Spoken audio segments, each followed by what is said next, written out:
မဝေဖန်နဲ့ဆိုတာကိုအင်္ဂလိပ်လိုဘယ်လိုပြောမလဲမဝေဖန်နဲ့ဆိုတာကိုအင်္ဂလိပ်လို don't criticize မဝေဖန်နဲ့ဟုတ်ပြီဆိုတော့ကျွန်တော်တို့ကဒီစကားလုံးကိုစကားပြောတဲ့အခါမှာဘယ်လိုမျိုးပြောလို့ရလဲဆိုလို့ရှိရင်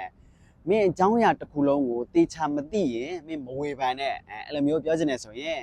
don't criticize others if you don't know the full story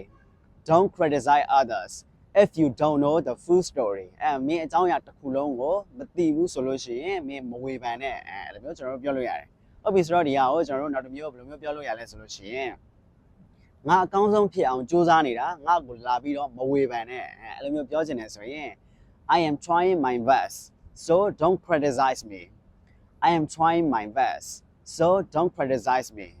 ငါအကောင်းဆုံးဖြစ်အောင်ကြိုးစားနေတယ်ငါ့ကိုလာပြီးတော့မဝေဖန်နဲ့ကျွန်တော်တို့အဲ့လိုမျိုးပြောလို့ရတယ်ဟုတ်ပြီဆိုတော့ဒါကိုကျွန်တော်တို့နောက်တစ်မျိုးဘယ်လိုမျိုးထပ်ပြောလို့ရလဲဆိုလို့ရှိရင်မင်းမသိနားမလဲတဲ့အရာတွေကိုသွားပြီးတော့မဝေဖန်နဲ့အဲ့လိုမျိုးပြောချင်တယ်ဆိုရင်